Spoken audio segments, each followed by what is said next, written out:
হুমায়ুন কবিকে সতর্ক করতে চাইছি। বিজেপিকে সুবিধা করে দেওয়া হচ্ছে না তো, বিজেপিকে টেনে পশ্চিমবাংলায় নিয়ে আসা হচ্ছে না তো। দল গঠন করলে সেই দলটাকে নিয়ে যে আবার বকলমে তৃণমূলে ঢুকে যাব, এই জিনিস যাতে না হয়।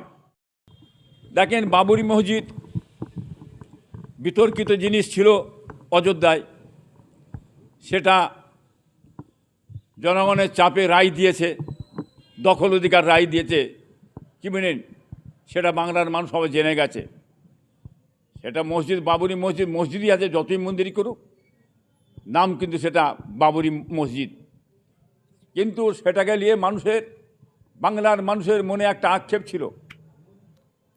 আজকে হুমায়ুন কবি যে একটা বেলডাঙ্গায় বাবরি মসজিদ নামে একটা মসজিদ করেছে, তাতে মানুষের আবেগে এলাকার মানুষ, সমস্ত ভারতের বহু এলাকার মানুষ ভেঙে পড়েছে, খুব খুশি, আনন্দ।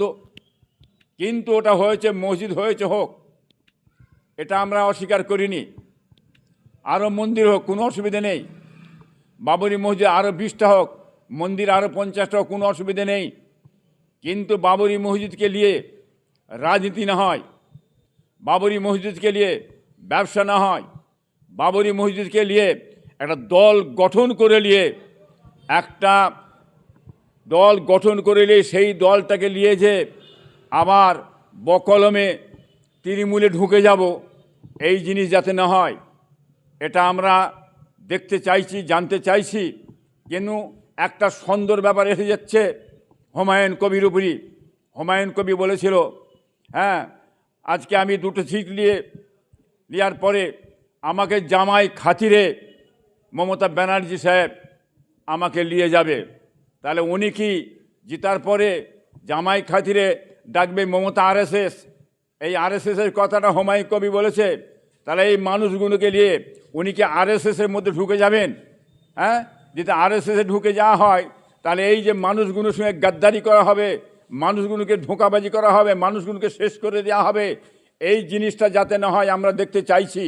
অতএব উনি দল গঠন করুক, তাতে অসুবিধা নেই। ভারতবর্ষের সংবিধান, আইন, হ্যাঁ, যে কোনো মানুষ দল গঠন করতে পারে, অসুবিধে নেই। রাজনীতি করতে অসুবিধে নেই। কিন্তু বাংলার মানুষ কিন্তু লক্ষ্য করছে, আজকে 2টো দলে বিভক্ত হয়। মুসলিম যদি একদিকে টেনে দেওয়া হয়, কি বলেন, আর একটা যদি ওইদিকে টেনে দেওয়া হয়, মাঝখান থেকে এই কলটা হচ্ছে না তো, বিজেপিকে সুবিধা করে দেওয়া হচ্ছে না তো, বিজেপিকে টেনে পশ্চিমবাংলায় নিয়ে আসা হচ্ছে না তো, এই কলটা যাতে না হয়, আমি বলতে চাইছি হুমায়ুন কবিকে, আপনি পা সামলে ফেলুন, আপনি রাজনীতি করুন, মসজিদ করুন, কোনো অসুবিধা, আমরা খুশি, আনন্দ। মাঝখান থেকে এই জিনিসটা না ঘটে যায়, হ্যাঁ, বিজেপি না সুযোগ পেয়ে যায়, বিজেপি না পশ্চিমবাংলায় এসে যায়, এইটার দিক দিয়ে আমি হুমায়ুন কবিকে সতর্ক করতে চাই।